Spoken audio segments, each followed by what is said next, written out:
Ashley Mackey, and this is my second video for Rec 3202 for my Cross Gender Leisure project, which is model building. Try to build. Try being the operative word. Okay, so I have two different kinds of sandpaper that they gave me.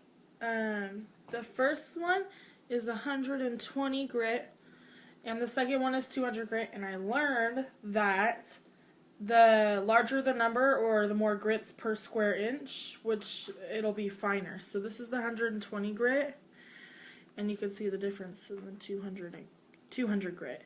So they look a little different. So you're supposed to use the more coarse one first, and then you can use the finer one to make it better. So right now I'm just going to sand some of the edges to make it smoother. Now that I've kind of sanded the edges down a little bit with the 120 grit, I'm going to move on to the 200 grit sandpaper.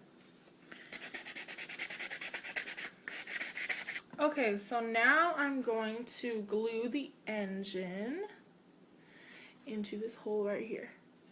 Right there.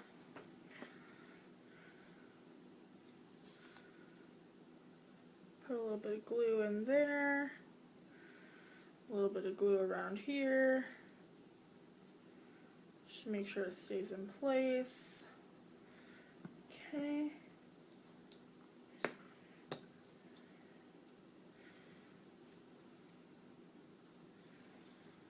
There. Okay, so now I'm going to glue the wing on the back of the car.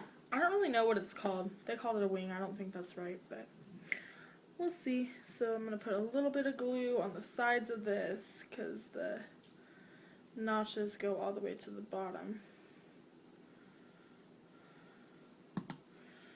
Then I'm going to stick it in there.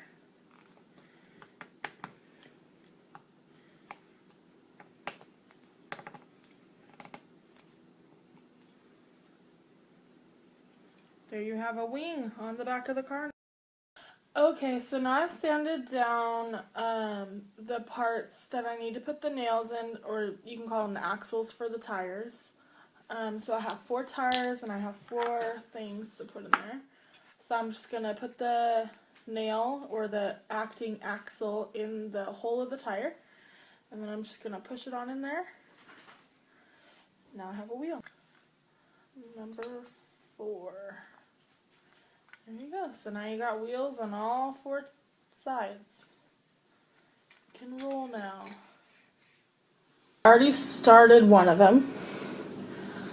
Got a screw in there, so I'm just going to tighten it down and then I'll add the other one, and then we will put the other side. Fiber. Okay, so there's one in.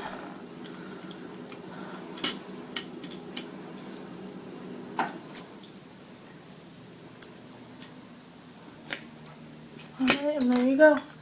There you have it. It's got one of the exhausts, and then I'll add the other one. Don't really tell me, but this is what it's supposed to look like. Alright, so I am officially finished. I have a car that has decals on it. The car moves very nicely. I have to say I'm kind of proud of myself. So this activity was actually more fun than I thought it was going to be. I thought it was going to be really hard and I was not going to like it at all. One of the hardest parts for me was figuring out what they were saying in the instructions. It's like in a foreign language for me. So I'll have to like watch some more videos, read some more instruction guides, and see how that works.